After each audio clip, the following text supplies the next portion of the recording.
Good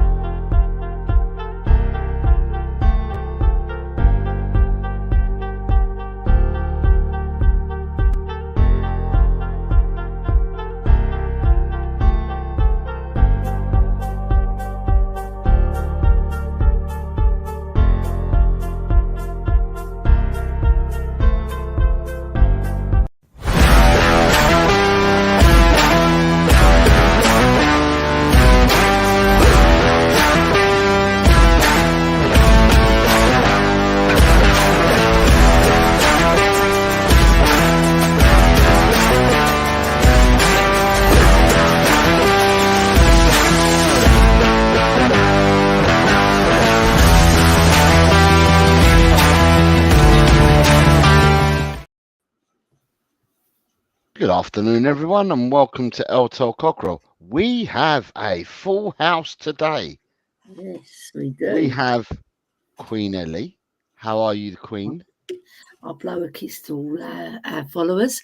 I've got a bit of a man's voice, but I'll have to persevere. And I'm one of the lads anyway, so I might as well be here. And then we have Alan, who's Rakdos Madness. Alan from Team Tottenham Go. How are you, Alan? Doing well. How are you? I'm not bad. And on this long Good Friday episode 5, we have a returning warrior, Cole from Talk and Ball. Hey. How are you, Colin? I'm doing great. And I'm so happy to be back. Thank you for having me. And I hope everyone else is doing really good also. Lots to talk about. For me, at least, I haven't talked Spurs in 2 weeks, so I am ready to go. Yeah, no, exactly. you get the jitters like. It's exciting stuff. Off season's always the best, That's. Yeah. But anyway, I'm sure Jose's got a lot planned for us. It'd just be interesting to see the comments that you North Americans bring us, because Alan's first appearance on El Cockerel.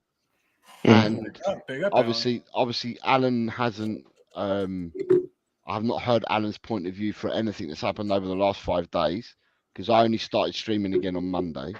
And Colin, obviously you've been away in Europe, and I got the pleasure of your company a couple of weeks ago, along with Ellie and your mum and your lovely wife and your very good friend. And Nick, it's lovely. Which was a really good time. So, it's interesting. I think Ellie and I have opinions, but we've probably discussed these already this week, where you two gentlemen haven't. So, I guess it'd be interesting to see what your takes are from both of you guys. Yeah. I'm down. I suppose I've got opinions.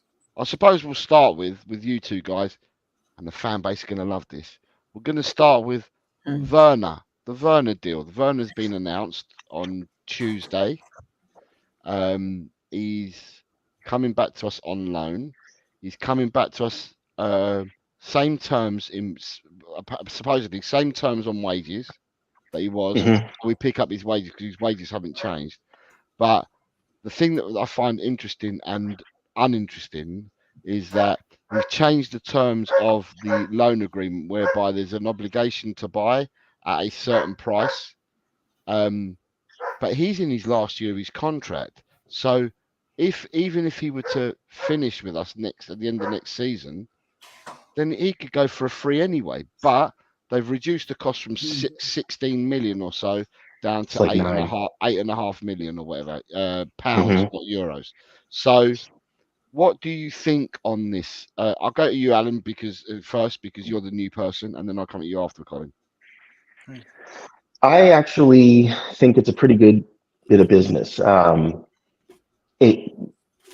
Looking at it from a business perspective, I think it makes sense. He's experienced.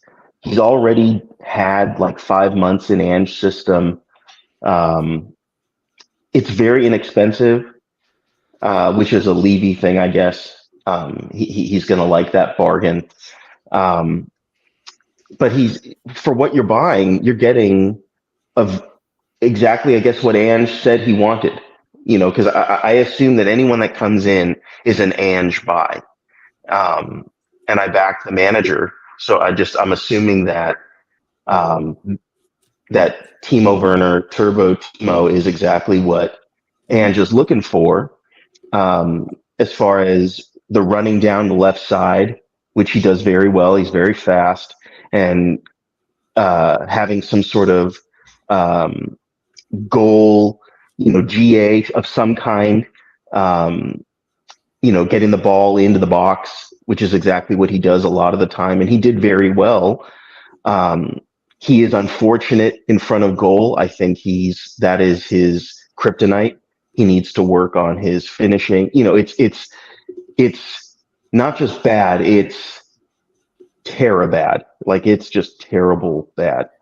But we know what we're getting into, and again, for what costs nothing right now towards transfer market, we're getting someone that we have depended on in the past to get the ball down the left-hand side, kick it into the box. And for that, we're getting him for basically nothing. Well, 160,000 a week or something like that. But it doesn't go against transfer budget, which is very important. It kind of, I look at it from the perspective of, he was already here. I always liked Timo Werner. I like his personality. I think he goes very well with the team. And personality is big for me. I like that we have a likable team. Some teams have players that are great but aren't that likable. I don't want to name drop specifically, but for various reasons, they're not likable. Timo Werner is a very likable person. And it frees up transfer budget so that we can go get the Ben Sesko or the Eberecheze or somebody, if we have to spend big to get them, this frees up the transfer market, the budget, to go get them. So I think as far as business-wise, it's a very smart deal. Colin, what do you have to say on the matter? I think, sorry, was you away when it happened, Colin? Was you travelling back? What? Because it was Tuesday, so I wasn't sure where you were. The news broke at 3:00. Yeah, I didn't find out until the next day. I didn't find out until the day after it had been announced. But I wasn't surprised. I definitely wasn't surprised, and I'm pretty happy about it. I think you remember. I've kind of been singing his praises since we got him. I'll admit, I was a little skeptical at first. I might have said that German people didn't have much personality and were blunt and rude, and I take it all back. Timo's awesome. The German people are great. But what I was going to say is, we've already seen this guy produce in a season where he came in halfway through. He didn't have a preseason. He didn't have time to really get drilled in and learn this Ange system, but yet he produced and was a player, like Alan said, that we could rely on. We were able to rely on him in a season where Sonny wasn't really on his game. We needed a player that could help to get us goals. And I know that he obviously didn't contribute goals, but the assists that he contributed were immensely important, like invaluable. And that's all in a season with no preseason. He didn't have as much time to learn the system as everyone else. He's still learning the system. So I'm excited to see what he can do with an entire preseason under his belt. Also, I know that his finishing has been piss poor. Like, his finishing is just bad, comically bad. But I also don't really believe that players break.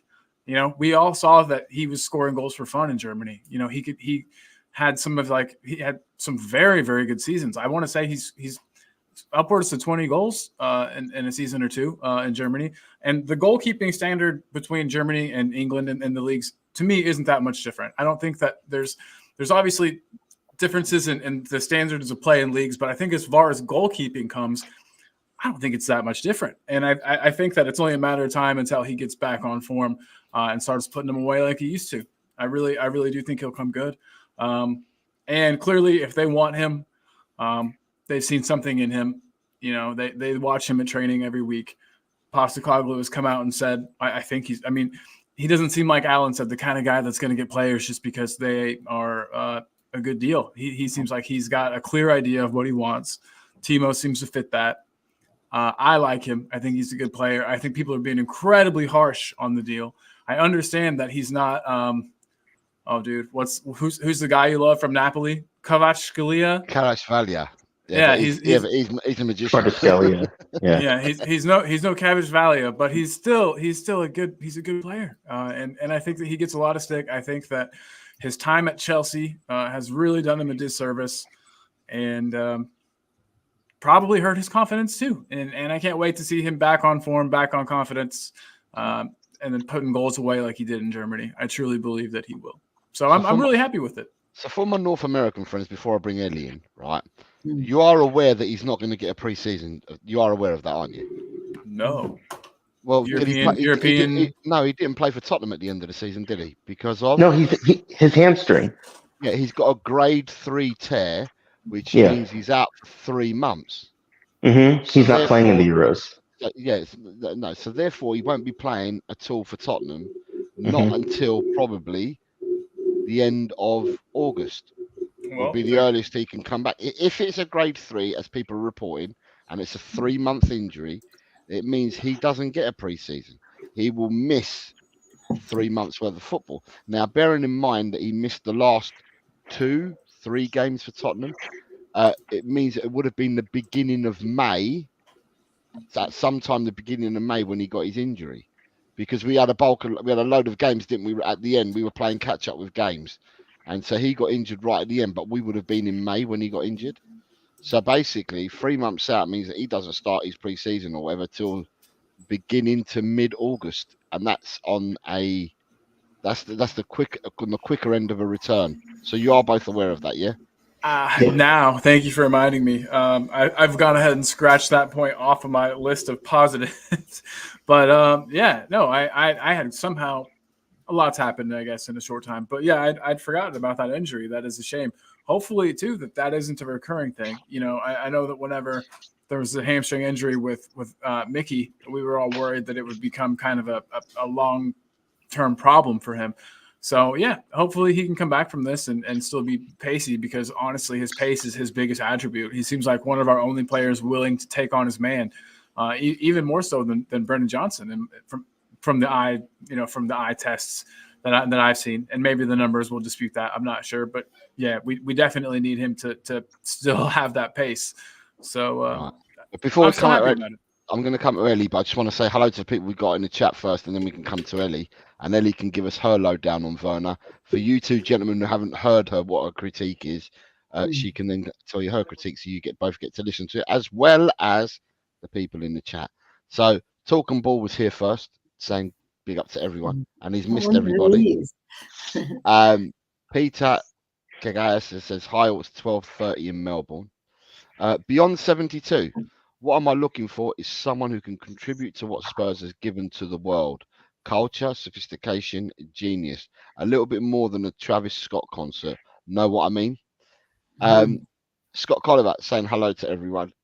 Good afternoon, Scott. Or is it Scott? Where's Scott? Is he in Oz? Yeah, Scott's in Aussie. Also says good morning to Scott then, because it'd be early morning for him. Peter Kagayas, it's early morning for him as well. We know that. Says all of the shit has gone down today on some of the fan base. Paolio125 is saying great panel. Just the harmless potatoes here saying salut, bonjour mon ami. It's all in French. Adrian Schroker, good afternoon, Jose and panel. Rob Belcher, HRH Ellie's in the house. Big up everyone. Drew Lala is here saying afternoon, Jose, Cole, Auntie Ellie, Alan, and the chat. You got Big John. What's up, Drew? Big John saying afternoon, all marching on together. Yes. Adrian is asking who the stranger is in the top right hand corner. I'm the new guy. And Sentam, hello to the amazing Colin. This geezer's been asking for you every show. Where's Colin? When's he coming back? Right. Hello to the amazing Colin. Finally back from his holes. Hey to Queen Ellie Hoiberg Bentoncourt Werner and Mr. Madness. And of course, Mr. Jose Mourinho here before he heads off to Turkey. Hope you're well. So if you didn't know, Yes. Jose Mourinho has signed a 2-year deal to become the new Fenerbahce manager. Then the budget. Oh my God. Paolo says that Langer has said no to Tony, which is interesting. I'm going to star that and we can come back and talk about that. Peter, when we were talking about what we were saying about Werner, Peter's saying, well, if Ange wants him, Ange wants him. Just the harmless potato is correcting me. Werner's contract actually runs out in 2026. Okay, that makes more sense. Not 2025. So he has 2 years left on his contract. Big John saying, come on, peeps, hit the like button. Just the harmless potato says that's why they put an option to buy for like 8 million or something. Big John is saying that. Big John is now saying to us, because Big John's leads is, and he says, give us 25 million and Rodon for Somerville. That wouldn't. I think Rodon stock has grown at Leeds. So that means that you're valuing Somerville in the region of at least 45 million. If you're asking for 25 million and Rodon, you're valuing Somerville at least in the region of about 45 million. Scott Colliver says, I think it's crazy that some people seem to be judging the window before it starts. Exactly correct, Scott. You're absolutely spot on there. Smithy's one for you, Cole. Amsterdam's an interesting place. I will put it that way. Didn't get into any trouble, but I had a fun time. It was good. You've got Colin, mate. I was singing Werner's praises. Get out of my club. We all know how Adrian feels. Just the harmless potato says 50% of pro sports is psychology. Werner's head's been messed up for a while now, and obviously believes he can fix it. And we have Kate here. Good afternoon, Kate. Says, hey, Jose and the panel. Good afternoon, Kate. Good to see you. Amin Correa, Levy going for Marcus Edwards and David Frachese instead of Eze and Edison or Gallagher. Always going for cheaper options and lower quality. Levy is at work. And then you've got Eugene. Hi, big up everyone and Levy out. Just a harmless potato says, he got injured at the end of April, plus 3 months makes it the end of July. I did say he'll be back beginning of August to middle of August. And that's an earliest assumption. Paulio is saying Gallagher agent told him to run down his contract, so it's not happening. We've got Jesse. He's here. How are you, Jesse? I hope you're well. From Jesse Talks Football Fan Channel, who I believe Jesse's doing her quiz tonight rather than tomorrow night because she's doing the watching on for the Champions League tomorrow night. So people get over and give Jessie a watch, especially with her quiz tonight. Her quiz is always a good screen. And they're itching for more people on the chat to be, because they played panel versus chat. So she's just itching for people to get to the chat and become chat contestants. But I think she's equally looking for a couple of clever spots to go onto their panel as well. Peter says all these Ange clowns haven't a clue on football and what he's trying to implement. The Ange out clowns. Yeah, just the girl who loves Spurs. Kate is reminding everyone I'm 5 away now from 400. And to sub me. This is another person I've not seen for a while. Cosmic Sean. Hello, What's Sean. up, Shawnee? How are you? Buddy? I hope you're well. A few people saying hello to each other. Peter then says, talk and ball. What do you think on some of the meltdowns about the Werner thing? People need something to be upset about. That's all I got to say. People will find something always. It's natural. It's just natural. And Beyond 72 is saying, that was a play on a classic quote from the Long Good Friday. A little bit more than the OT dog. Know what I mean? Yeah, good film. 45 million. Yeah, so yeah, as I said, Somerville must be rated at 45 million. You're saying 25 plus Rodon, because I think Rodon's stock has grown. Amsterdam is not as good as it was back in the days. They've closed a lot of the shops and got rid of most of the good stuff in the city centre. Still a very fun place to go, though. Agreed. Just a harmless potato says, oh, you're agreeing with him, sorry. Beyond 72, you should watch The Long Good Friday, cracking gangster film with the legendary Bob Hoskins and a young Helen Mirren. I've seen the film. And Daniel Coys is here saying, big up, Daniel. I hope you're well, sir. And then we've got Theo. Hello, Theo, your husband. It's a miracle. Thank you for your wonderful hospitality, Theo. It was great to see you and meet you, man. That's awesome. So, And Ellie, by the way, and your wonderful daughter. Your wonderful daughter is so nice too, Ellie. I just wanted to mention that before. Yeah, I've she got was so another cool. 2. You guys made us feel so at home. Yeah. I can't tell you enough. Thank you so much for your wonderful You're hospitality. more than welcome. You're more than welcome. Okay, so that gives us quite a bit of chat. So Ellie, we'll go back to you because we've heard the 2 gentlemen from North America on their take. What's your critique on the Werner deal? Okay, well, it seems like a cheap deal, but £165,000 a week. It's a lot of wonga. For a player that's only scored 2 goals and 3 assists in 13 games and then tears his hamstring, unfortunately for him, you can't help that. You know, the pace that he runs at is rapid. He's not quite as fast as VDB, but he's a very fast player. He's got a lot of kudos. You know, he's not a slouch. He works hard. He always makes himself available to receive the ball.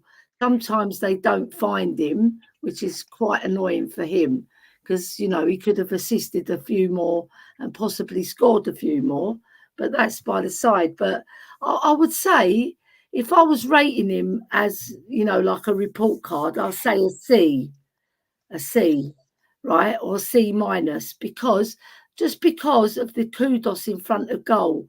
I always say this, but he's not got any football IQ in the Premiership to score goals. And when he did score goals for Leipzig, he scored 78. I looked up his stats just now. Let me just bear with me while I get it up again. Just bear with me. Right, so he scored 70. He made 127 appearances, scoring 78 goals. That is excellent. But that was from 2016 to 2020. So say at 4 years ago, right? So when he went to Chelsea, he played 56 games, 10 goals. And then for RB Leipzig again, 35 games, 11 goals. He's okay. It's not like the Leipzig, RB Leipzig was fantastic. He performed at his peak then. But remember, he's a lot younger, a lot hungrier. They were in the Champions League as well. He was getting a lot more experience. But when the Premiership comes, I think it's a little bit tougher. And what I don't like about him, he hides a bit. He looks like he's lacking confidence. If we can build that up, if like Rakdos Madness said, Alan. Yeah, right. If he can build that up, and Ange feels that he can work with him once he returns from injury, you know, as a bench player, it's not that bad, but the wages are quite high. Maybe Levy should have negotiated them down a little. Because I mean, Solly's been with us 9 years, I think now, 9 or 10 years, and I think he's just capping 200. He's not quite 200. You know what? The wages don't bother me. The actual thing is can he add value to our game? And in some areas he can, but in front of goal where we need him to, you know, finish those chances, he hasn't really shown us that he can. But you never know. Some players do that and then they suddenly turn it on. So I'm just praying, because we've got him now, so we can't change it, can we? We've got him. We've got to lump him. If he comes good, that'd be fabulous. If he doesn't, he's going to be warming the bench and getting those splinters. Unlike, you know, sometimes you've got to give some players a try. You know, you've got to give them a try. But I don't know. It's a big risk. I think it's a big risk when we could have put our eggs in another basket with a more proven player that can get us more goals. But we still can. That can still happen, because I said the other day, and I'll say again, I still think we need to buy 6 players. Before the window opened, I said we needed 6 players. But 6 players that will come and affect the first team and that will affect a starting position, not that will come in and bench warm, but will affect the first team. And I'm not including Werner as a loan deal. I'm talking about actually purchasing players. I'm not looking at Werner as a loan deal. Bergvall has already been signed, and so has Vuskovic. So I'm not including them three gentlemen in my when I say that I'm looking for 6. Now we had a chat the other day. Ellie was on one of the shows the other day, and we had a chat on how many players or what players we think we need and what priority positions. And I will give you two gentlemen an opportunity to answer that as well. But what I was going to say, the second bit of news that broke on the same day of Werner, but broke about an hour and a half or 2 hours earlier, was the fact that Tottenham have signed Brandon Austin on or extended his deal on a 5-year deal. So what are your thoughts on that, Alan? Well, I guess we're putting our eggs in that basket. He's going to be the backup to, the backup instead of Forster. So I guess as long as we move Forster out, I'm for it, I guess. He's homegrown, right? So he counts towards homegrown. Yeah. Club trained. Club trained as well, yeah. Yeah, club trained. So, he's. I haven't seen enough of him for me to feel great about it or bad about it. Obviously, if we're pinning him down to a long-term contract, the Ange must have wanted him. And again, if Ange wanted him and I'm backing Ange, I kind of have to say, okay, let's see what happens.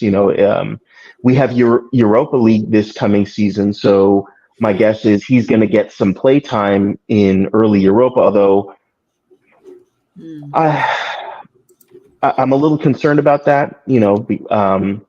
I would rather try to win Europa rather than just relegate to a secondary, squad playing Europa. That's kind of how we used to do it. And I think a lot of the reason why we went out of Europa is because of Forster. So I would rather see us with our primary goalie than with Brandon Austin. My guess is we're going to see some of Brandon Austin in the Europa League, especially now that it's changed, right? We have to play a few more games, right? The way it works out now, it's 2 more games. It's 8 games, but you don't. The thing people need to remember this time around is that if you get through to the last 16, the round of 16, you get through there. Nobody drops down the competition anymore. So whereby, the people that finish 3rd in the Champions League will drop into the Europa. People that finish in the 3rd in the groups in the Europa will drop down to the conference. That's no longer happening. You play your 8 games, and if you qualify, so you play 8 games, right? You're rotated within a group. There's 36 teams in the league. So it's 4 groups of rotation, or 4 groups of 9 or something like that. It works out as you play 8 games. And you score points for wins and a point for a draw and whatever. And then it goes on the league basis. But the league basis is all the points you get accumulated amongst the 36. The first 8 teams in the league qualify for the last 16. And then the teams that finish between 9th and 24th, so the next 16 teams, they then do a playoff round, right, to qualify for the last 16. So it ends up being 16 teams. So in the group stages, you're playing 8 games. It sounds complicated, but they're doing exactly the same for all 3 leagues next year. But you do not fall into the lower competition if you drop out. Cool. That's cool. Yeah. That is pretty cool. I'm curious to see how that's going to work out. And I'm wondering, are we going to rotate between Vicario for certain teams and Brandon Austin for other teams? I don't know how that's going to work. I have a theory, but it's just a theory.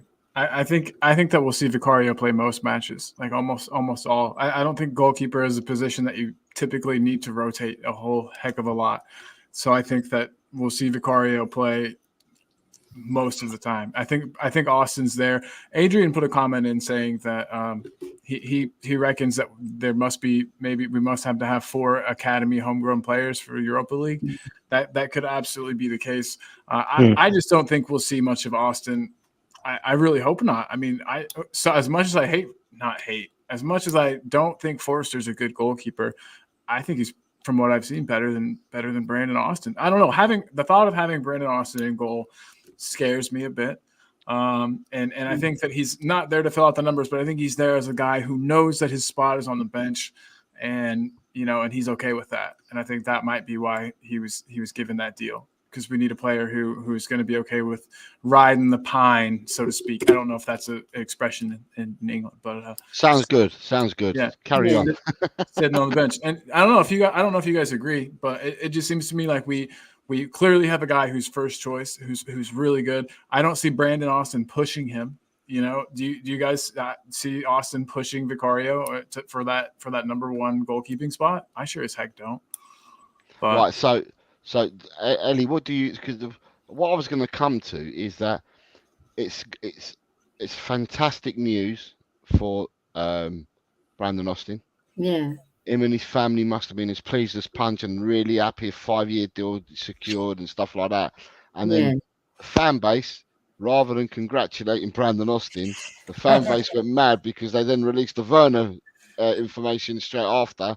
So Twitter, social media, and everyone, Werner took over the world, and Brandon Austin's been left behind. Hence why no one's speaking about Brandon Austin, and hence why I'm speaking about him today. Ellie, what are your thoughts on Brandon Austin? And sorry, before I ask you, can I just say hello to some people, and then we'll get your thoughts. So Jordan Hyman is here. So hi, Jordan. How are you? I hope you're well. Big up, Jordan. Nice, dude. Big up. Then you've got there's someone else. AJ's just come in, so it says big up Jose, big up Carl, big up Rack, and big up Ellie. Hi AJ, I hope you're well, sir. Ilmatic, good afternoon. Says really good we will need crazy squad depth next season if we are legit competing in 4 different competitions: the Premier, Europa, Carabao, and the FA Cup. Carl Simpson is here. Hello, Carl. Hello. I hope you're well, mate. It's been a while. Hello, everyone. I hope you're all well. Daniel Coy says, what is Austin still doing here? He's barely played a senior football. How old is he? He's 25. AJ says, I personally don't think any of our backup keepers are good enough, but our under 21 keeper Gunner is quality. Didn't we have that Keeley fellow too that's supposed to be good? Josh Keeley, yeah.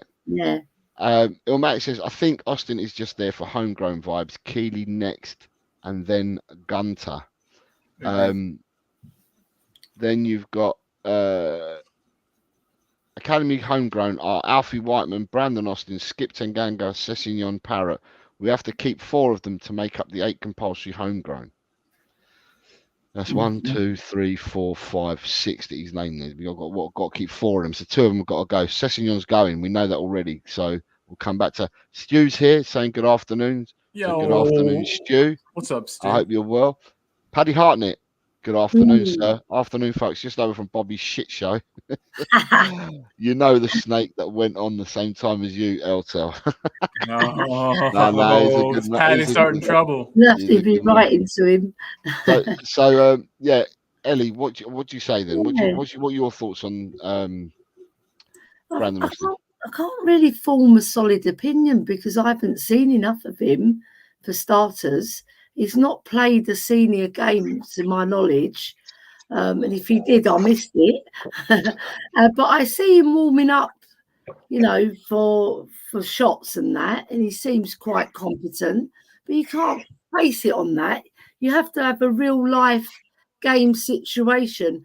And for them to give him a 5-year deal, I think Ange must have said something, and he's probably seen the player and with the goalkeeping coach, and he's had a word with him, and they've given him 5 years. It's not like they've given him 2 years or 3 years. It's a 5-year deal. So it's a really good bonus for him, bearing in mind that we haven't seen a lot of him. So I congratulate the boy because I'm like that. He's a homegrown player.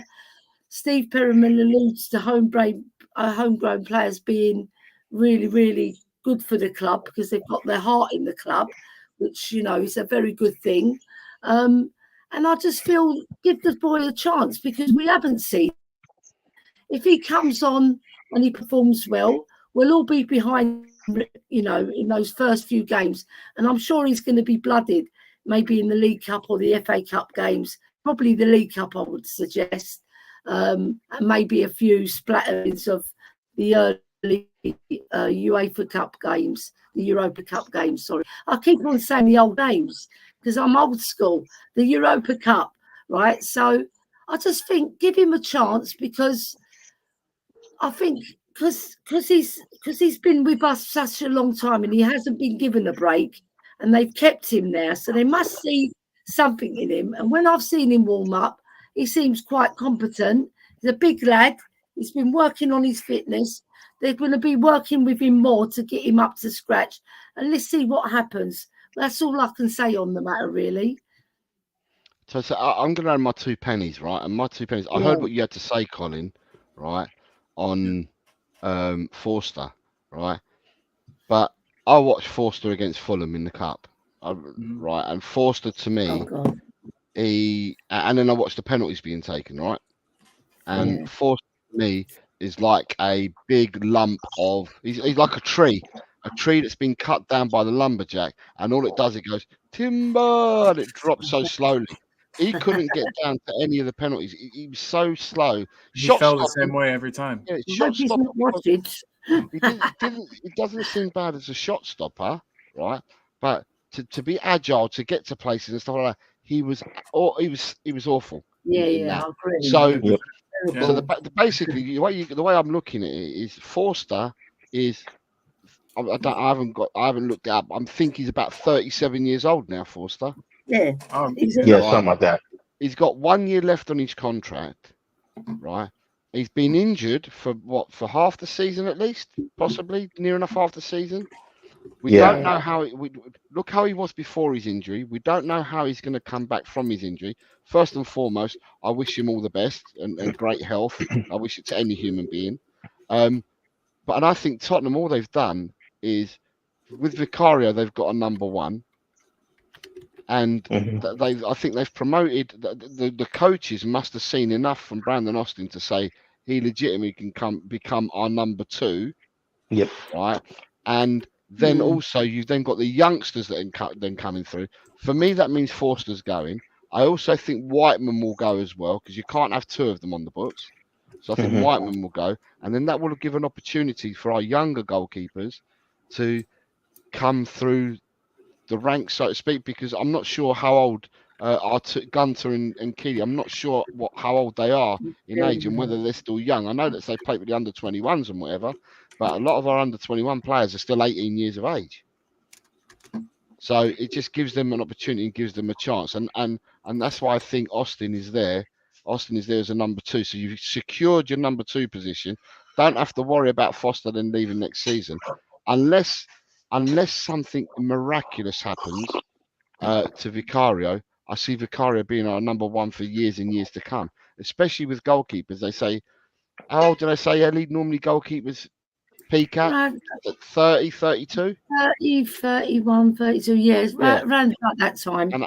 And Vicario is what, 26, maybe 27? 27? Okay, yeah. 27, isn't he? A good decade younger than Forster. So I just thought we'd speak about him because obviously that went underneath the radar because of the news coming out from Werner straight after, and that just made social media go absolutely mad, and Brandon Austin's been forgotten about. Did he have a loan spell in the MLS? Am I remembering that correctly? Yes, he did. Yeah, he went to the MLS. Yeah, he's had 2 loan spells. The second loan spell was to the MLS. He's played somewhere in Scandinavia as well. And then he went that was fairly successful.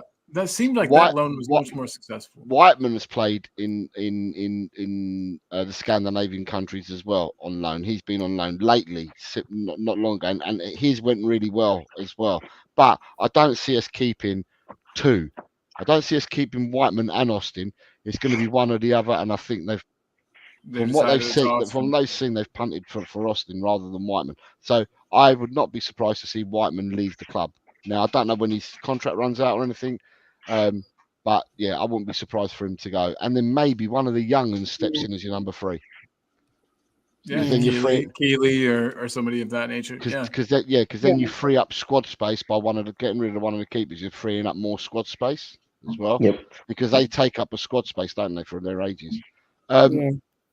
Right. So saying that, then the news then that's been coming out recently. I mean, we can go Marcus on Edwards. you can go on to today's news if you want. Today's news is Marcus Edwards. Obviously, I literally have his name written down right here on my paper. so Let's look. so have you seen it then, Alan? You seen the Yeah. news about him? Yeah. Okay. So you've read social media, or whatever, so you know about him. So, what do you think? What do you think on that news? Are you surprised? Not surprised? What do you think will do? Not do? You know, we were talking about the talk about Marcus Edwards when we played against them and how well he was doing against us. And then suddenly there was the talk about, oh man, he was a former Spurs player and it would be, should we have him back? I know there was like some sort of sell on clause in his contract. So he would be an inexpensive purchase. If we were to get him, we would get him at a discount. He's a right winger? That's how he played, right on the right wing. Yeah. Yeah, he's a left-footed player that plays inverted. Yeah. Yep. We need someone on that side. I mean, we have Brennan Johnson, who I think is better off of coming off the bench than he is as a starter. I don't like Kulu on the right-hand side there. I think he's better in the midfield, personally. So we need someone on that right-hand side, and Marcus Edwards fits that bill. He was a homegrown, wasn't he? Yeah, he's also. Yeah. He was called, and Pochettino hyped him up as he compared him to Lionel Messi, and then everything fell. Yeah, the ground fell out from underneath him. His sister worked with me at a kitchen company I worked at. Yeah, and he went. His sister lived just like a stone's throw away from my mum's home. Oh, wow. Nice. Yeah. Interesting. Very interesting. Yeah. You've got all kinds of ins and outs of time. He's from Enfield. Yeah. Nice. He's a nice lad, right? And he needed to mature. So hopefully, because we had a few problems with him early on with attitude things, right? Yeah. So boys mature, right? If he's matured enough to come back to the Premiership and make an impact, like the world is his stage now, because he has got skill, the boy, right? And we're calling him Little Messi, weren't they, old Pochettino? And then, the character has to be there, right, for Angelo. I'll tell you this, I tell everybody, and I still am. I'm 32, and I don't feel all the way grown up. That's just a part of me. But I was an idiot. I was an idiot until I was 25. I woke up. I swear, I woke up one day at 25, and I was like, "What the hell am I doing?" And I think that some of these footballers probably have similar revelations. They are built up and put on a pedestal at such a young age. They're getting paid, more than a lot of us get paid in a year, in a week. And they're young dudes, and I think you're right, Ellie. I think that going to a new country, being forced to adapt to a new culture, a new language, hopefully that has helped him to grow. And it seemed like the attitude was really the only thing holding him back. I know he's also a slight guy. He's Hill-esque. He's not a big, bulky, strong guy, but we say it all the time. We've seen players that have thrived with that exact same build. Just because it didn't work for Hill doesn't mean it won't work for Edwards. They're totally different players, in my opinion. So I don't know. I'm not. I can see why people jump on it as something to be angry about. The whole sell-on clause thing and the fact that that he would be cheaper because of that. Everyone just goes, "Oh, Daniel Levy." I hate that. Daniel Levy's gotten so much flack that anytime we get a good deal, which is good, teams always go for good deals, guys. Teams want a good deal when you can get one. But we're in the state right now where anytime we get a good deal, everyone immediately writes off the player, goes, "Oh, that's Daniel Levy signing," and they don't get a proper chance. And I don't think that's exactly fair. But I do get why it happens, because we do have a history of going after the cheaper option. But so just that's to say, exactly before it. I go, Telly, just to say hello to Robbie from Lily White Lane is here. Hello, Good Robbie. afternoon, everyone. It was nice sharing a panel with Robbie earlier on Kate's show. People haven't done so, go back and rewatch Kate's show. It was a very good show today. Brilliant show. So, Brilliant. Very good. Big up, Kate. non-toxic, and it was about every club, not just Tottenham. Rob Belchat says, we really don't know about how and why players are in Ange's squad for 24-25, but he and the coaches see them daily in training. I trust them to make the correct choices. We've got Mark Cooks here saying, big up Jose, Cole, Rack and Ellie. Good afternoon, Mark. I hope you're well, sir. Mark. And then there was someone else that came in that was new. I was trying to find out. Inner Hype's here. Yeah, Inner Hype. Yeah, Inner Hype did put a comment. I'm trying to find his comment.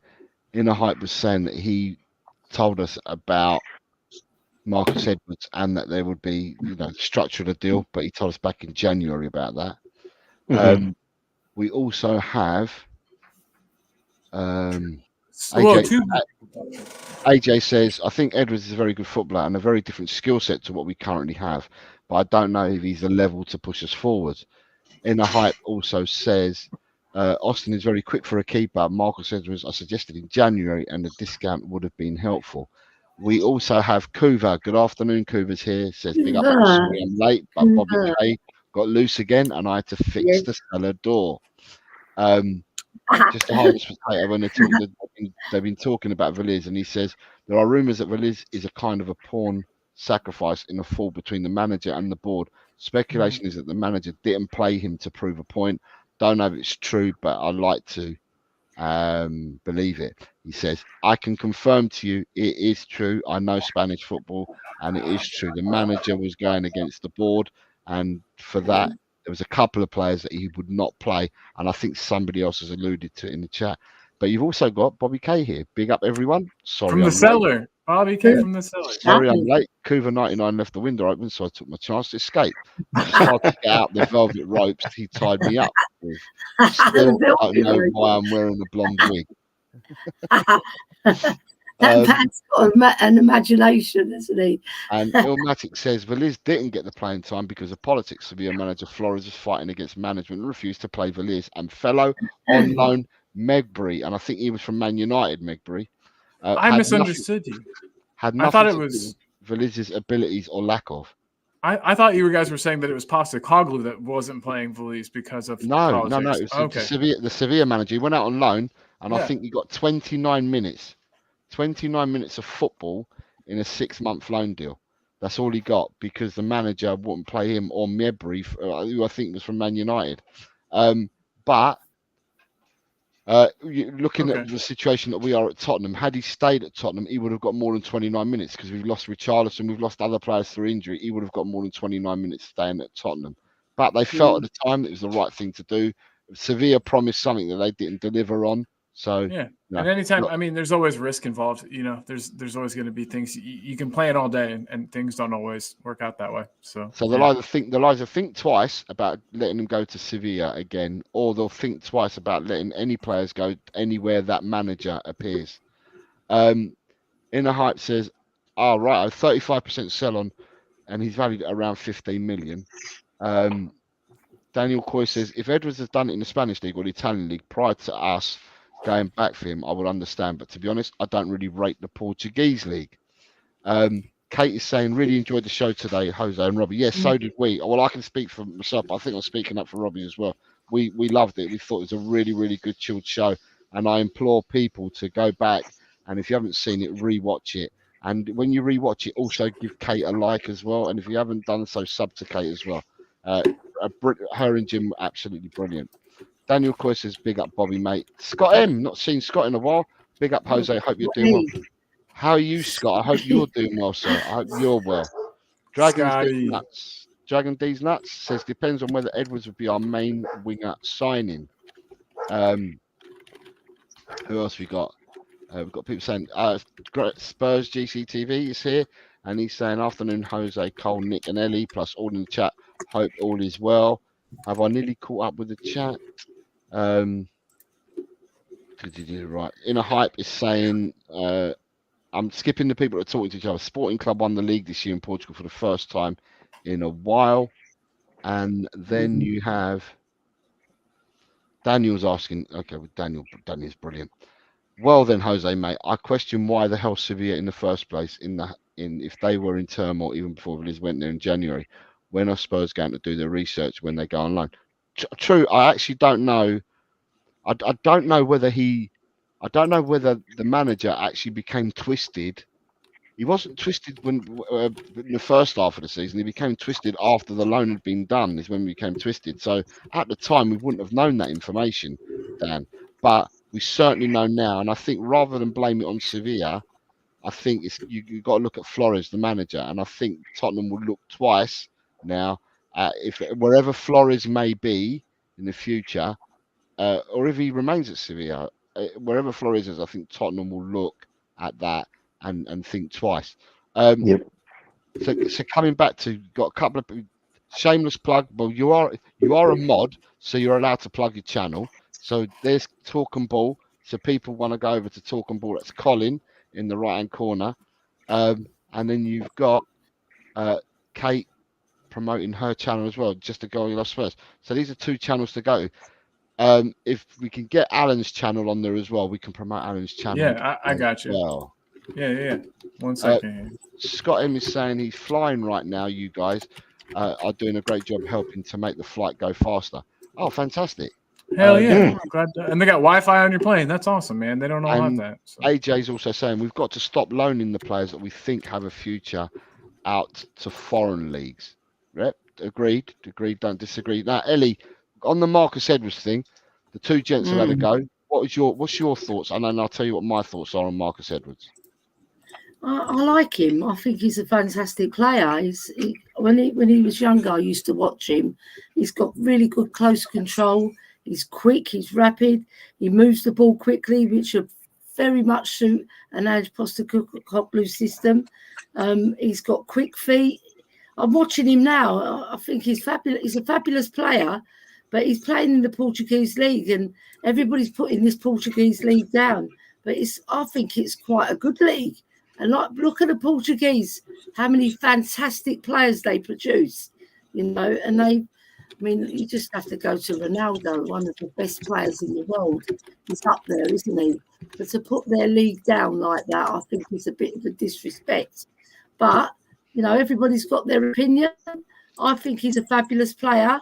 I like the way he's matured and he's got his head down and he started to play football. And you can tell the boy, he loves to play football. When he takes the ball on the half sixpence and he turns and he's rapid. Yeah, I like that sort of player.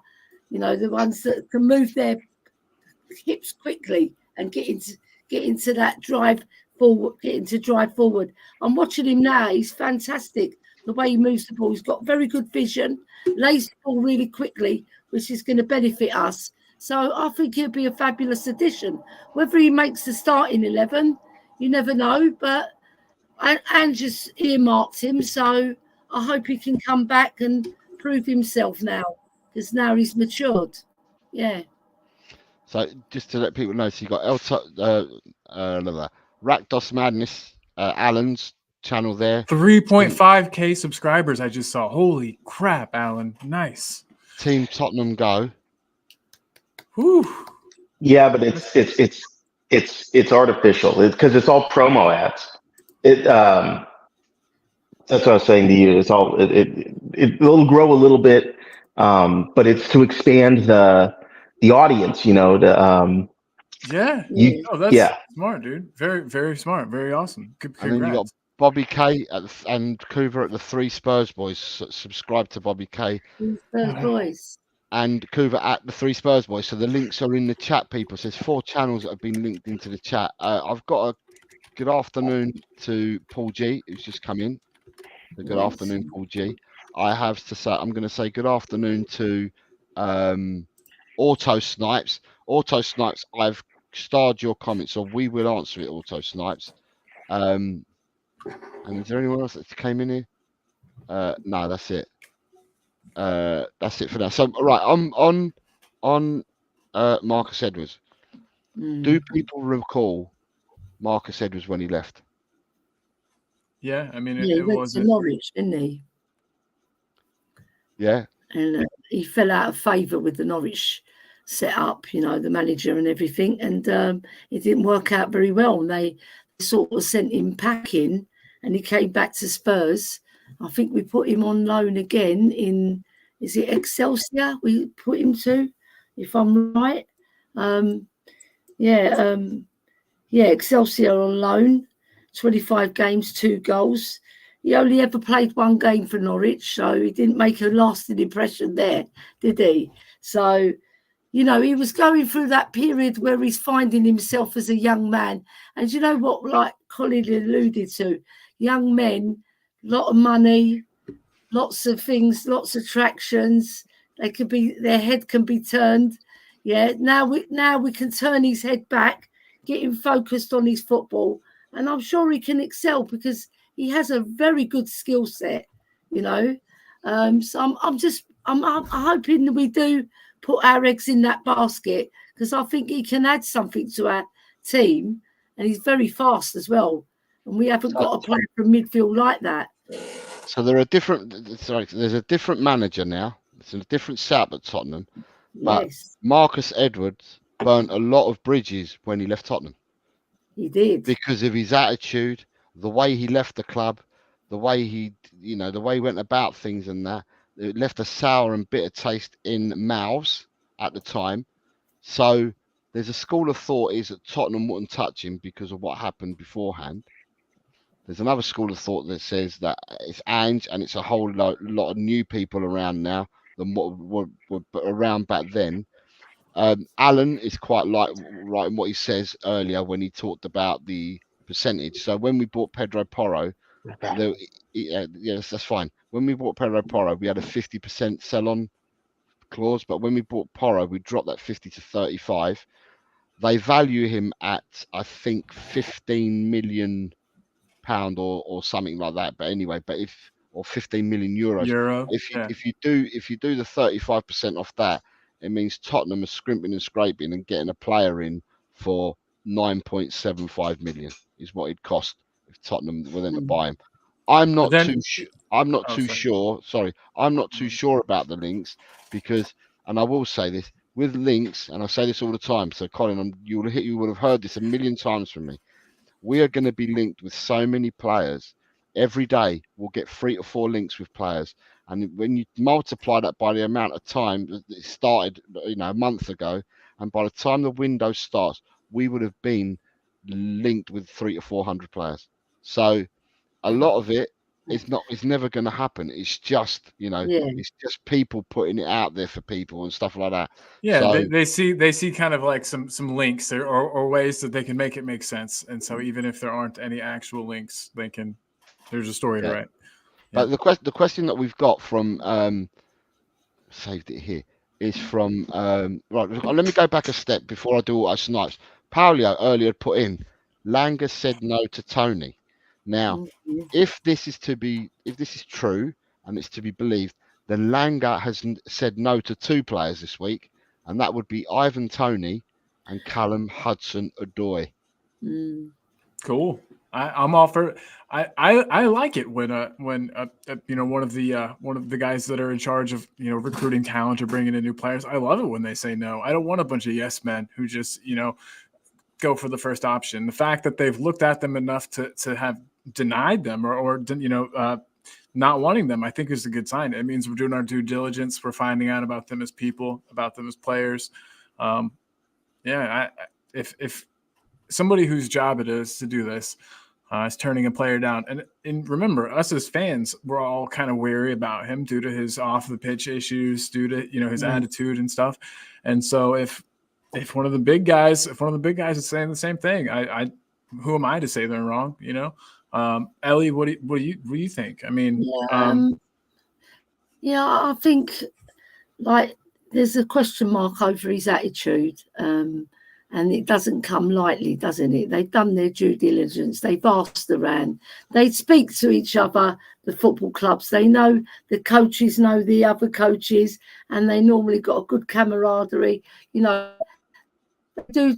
I mean, to tell you the truth, right, if Langer says no to Tony and Postecoglou because of the character as well, he must have had some say in it, right? And he's probably going, no, I'm going to swerve on that one because, you know, of his off the pitch activities. We all know them all; they're all well documented, and I just feel we got to swerve on it because remember, I think he's 29 as well, so he's not no spring chicken. We can get better in terms of goal scoring prowess. So let's go and get that man that's going to fill our number 9 spot, and it's not going to be Ivan Toney. I agree completely. We do desperately need somebody there. But Ivan Toney, I never thought that he was very realistically coming to Spurs. He seems more like a player that, I don't know, an Arsenal would grab, you know, something like that. But yeah, did you hear any of that, Jose? Were you listening in the back? No, sorry, I jumped. I was speaking to my daughter. Sorry, I had to jump. So, you're good. But so is it only you that's had a go? No, I Ellie and I both. Okay, and Alan, what are your thoughts about Langer saying no to Toney apparently and to Callum Hudson-Odoi this week? If you believe social media. Right.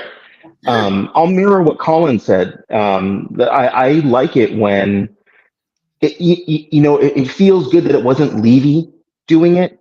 Johanna Lang was put in place to do exactly this, to weed out the talent that we don't want and to bring in the talent we do want. And so far it's been 2 no's, and that's fine. For whatever reason, whether it's his character, whether it's his look, he hasn't been lighting it up the score sheet since he's been back. It's not like he's been on fire at Brentford. He really didn't do a whole lot at Brentford when he came back. So, would he just be a very high-priced, big name that that underachieves at Spurs? I don't know. Maybe that's what they saw in him was, look, the guy's a very expensive. We'll have to absorb some sort of disruption in the locker room because from what I understand, he is kind of he has a big personality and it may disrupt a bit of the camaraderie in the locker room. And he hasn't really overachieved. He hasn't really achieved since he's been back. He's been underachieving. So there are other players out there. So I'm pretty happy that if Lang didn't like him, and my guess is also Ange didn't like him, or maybe that's the wrong thing to say. Not that he didn't like him, but that he preferred not to have him there are other players he would prefer to have. Then I'm glad that they passed on Toney, but they need to go get whoever it is that Ange wants. And since I'm still learning what Ange ball means and what an Ange ball player is, I'm just waiting to see who that is. And I actually a little for taking a step back from all of that. I'm hoping to learn who the Ange ball players are, because it's very difficult right now. I want to get excited about players, but I can't too much because I don't know who Ange ball players are, and so I can only get excited about big name players or players who I think would be good, but in the end, I don't. Like you were saying, it's like 400. We're linked to everyone under the sun. So it makes it very difficult to get excited about anybody. I'm hoping that after this transfer window, I'll have a better sense of who Ange likes to have and what kind of player he likes to have so that I can get more excited about them. Right. So what I will say to people, this is a reminder, and I said this on Kate's show earlier because we were talking about manager of the season and team of the season and stuff like that. And I put out a mention for Aston Villa, but people need to remind themselves, although Emery's a very good coach and he had to coach the players that he had to coach were the players that were brought in by one Johan Langer. Yeah. Mm-hmm. So Langer's ID and scouting, he was the one that took your Diabys and your Watkins and all these other players. He's the one that took them to Aston Villa. Under his watch, he is now our sporting director or whatever. So at the end of the day, people just need to be mindful. If Langer says he wants someone, He wants them for a reason. Now, I can't turn around and say that people would, spitting their dummies out when they said Diaby. Why didn't we go with Diaby? Why didn't we go for Watkins? Why didn't we go for Douglas Luiz? Why didn't we go for this player? Why didn't we go for that? Well, that was all Langer's doing. So let's hope Langer starts cooking for Tottenham and it begins this summer transfer window. Just to catch up some more of the chat.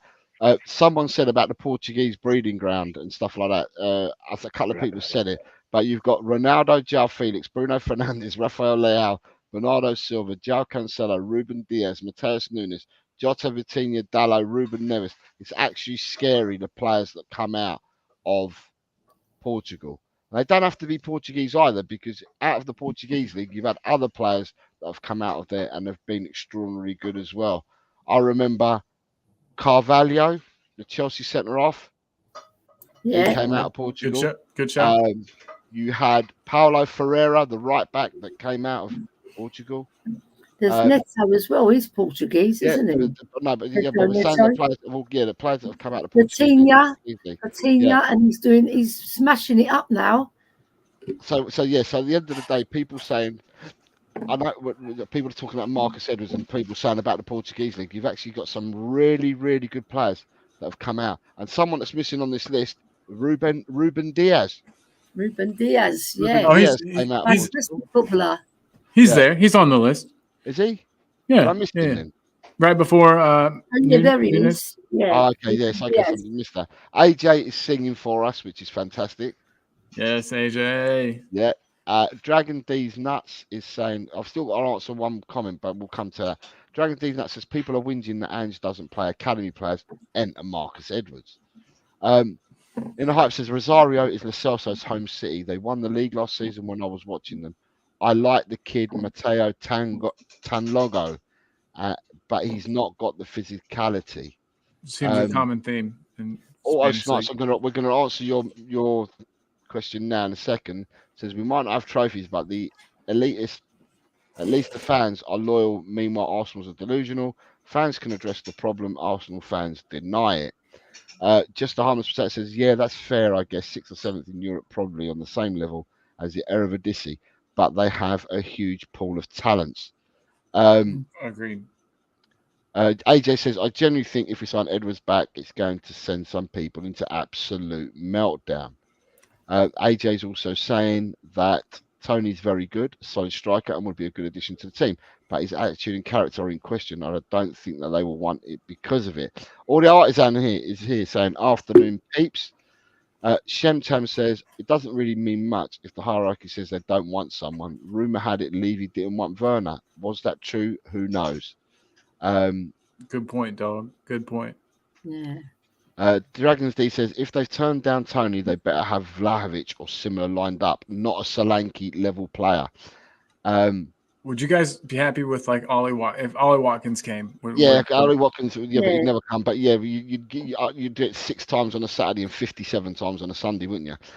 In a hype, I love Portuguese footy. Good breeding ground for developing players. Ilmatic says, and said one bad apple can be have a negative impact on the entire squad. Can't see Tony passing the character test.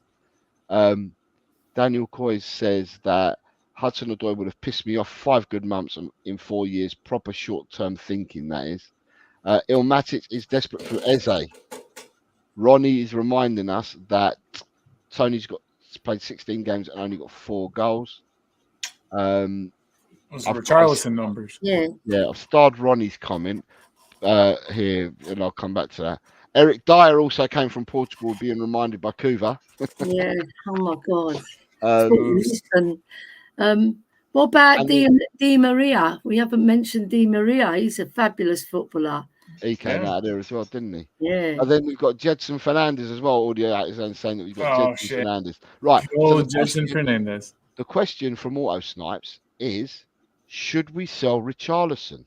I think we should be adding to our pool of strikers and not taking from it. The further comment he's got, he said, should we sell Richarlison? And then it said, buy a proper replacement for Kane. Is what he said after. I think we need to do both. Honestly, if we're really looking to compete, I think that we need to get another good striker that could maybe. I mean, obviously that'll push Richie and probably start.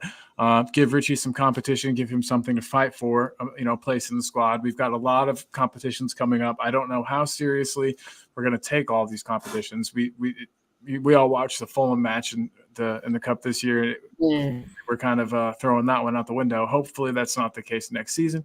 But if we're going to be competing on multiple fronts, we're going to need more than one capable striker. Richarlison, for all of his flaws, can find the back of the net. So I think that we should be keeping him and getting a better striker, if that makes sense. Ellie? The thing is, if you compare him to Werner, right, he scored, I think Richarlison scored 10 or 11, didn't he? And I think he assisted 3 or 4, if I'm right. I've not got his stats in front of me, but I think he adds to our team, Richarlison, because he works so hard.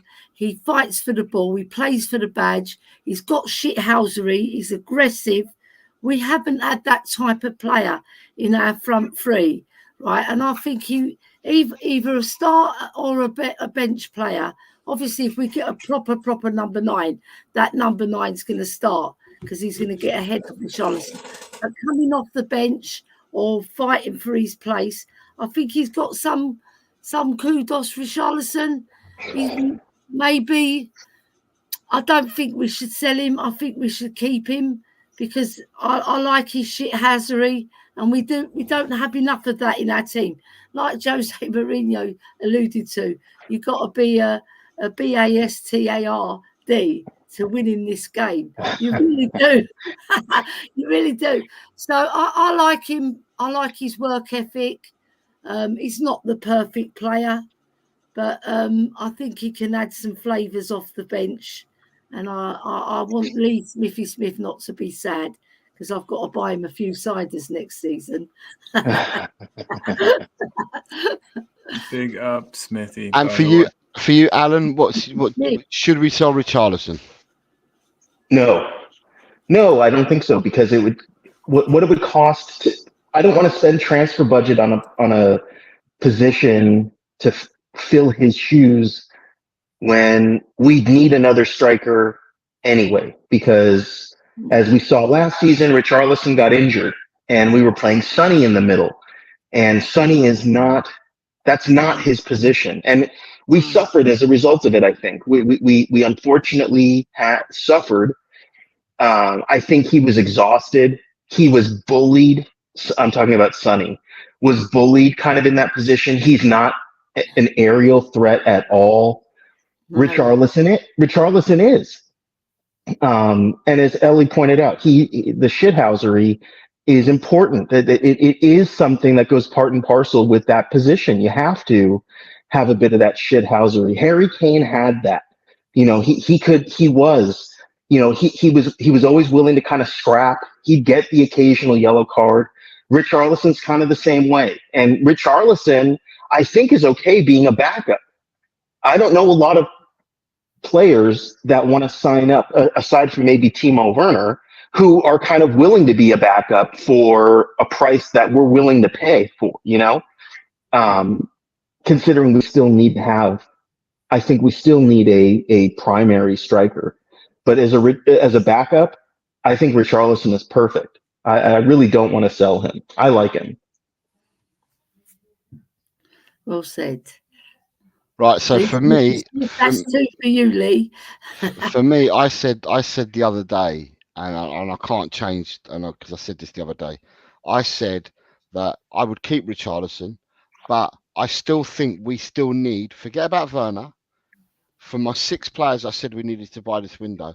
I'm still maintaining that we need to buy either a 9 and another forward that can play across the line, or we got to go out and buy 2 more players that can play across the line, because Liverpool, when they had the hallowed 3 of Mane, Firmino, and Salah, the 3 of them wouldn't interchange across the line. There wasn't an out-and-out 9 between them now, and they managed and they were successful. So for me, I would keep Richarlison, but I'd still maintain that I'd still think we need to go and buy 2 more strikers, whether it's a genuine number 9, as I said, and one that plays along the front 3 positions, or people that can interchange along the front 3. We need 2 more, is what I've said.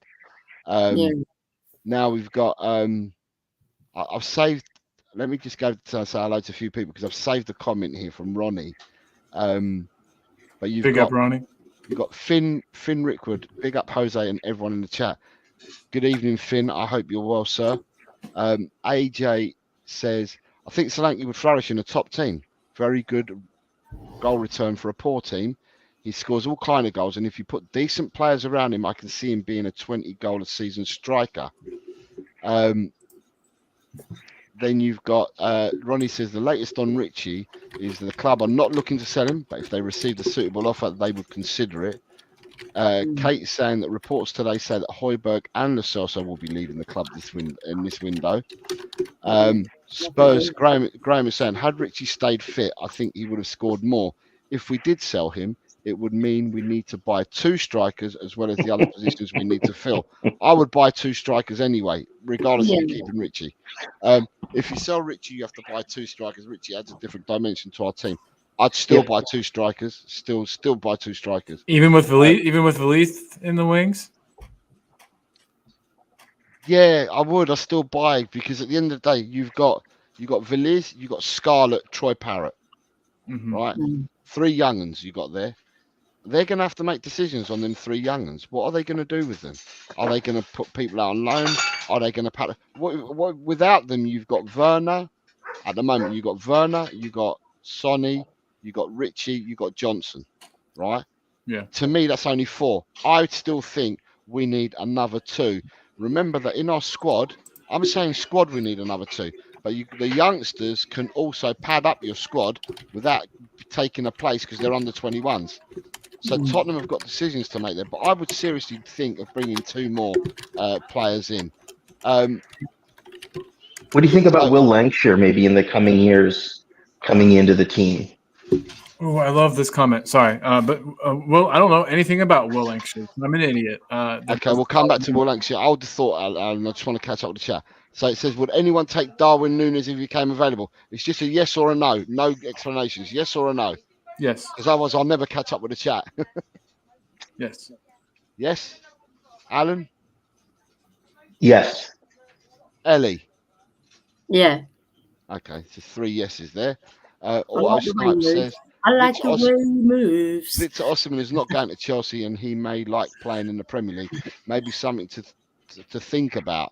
Jose says no. Steve D says, I'm not like that. Steve D says, we do love to adopt a player for life. He's a nice guy, but he doesn't get into any top 4 team that we're trying to fill. We do love to be over sentimental with our players. Osimhen has a €130 million release clause. He's not never going to going happen. No, it's never going to happen. Do you have that Euro key on your keyboard? I don't have one of those on mine. How did you get that symbol? AJ says Núñez is a very good player, and Kate says Núñez is a good player. Yeah. And then we've got hard working as well. Alan, if you need to, that's young. fine. Just come back also on. Young. It's fine. Okay. Yeah, I've just seen your comments. It's fine. Don't worry. Just come back on. You've got the links. You can just come back on when you're ready. Yeah. The comment that I've hidden as well is Ronnie. Ronnie, interesting. Did people see this on social media? Yes. Did anyone see Madder's photo at the England camp with? With Yeah. Ebrechese? Yeah. Ed is coming. You know, Madison's cheeky ass was like, "Hey, why don't you come play with us, win some stuff?" Madison just seems like kind of a troublemaker, and so I could see him getting in his ear and trying to convince him. But I don't know. Obviously, they're going to be friends, and they work together and play together, for the England squad. But I definitely think that he was saying good things about Spurs. Why wouldn't you? I think that happens a lot in football. And so, yeah, not surprised. And I hope that it bears fruit. Was it, did Ellie mention it, or was it on earlier this morning? Or is it Kate? Someone was saying that they believed Olise was going to, is it Chelsea? Man United. Man United, that's it. Man United. And that it would Eze leave, would Crystal Palace let them leave if they were going to lose Olise? The fact that apparently Palace have slapped 60 million on both of them, if you're saying it's 60 million for each of them, then I think Palace would look, if they got 60 million, they would probably sell them both. Okay. Because Glasner has got his own ideas as well, and he wants to shape his team as well. And I've Glasner's a got very an good manager. update on that. Chelsea have put their £5 worth in and said they want Elise and Eberechi SC.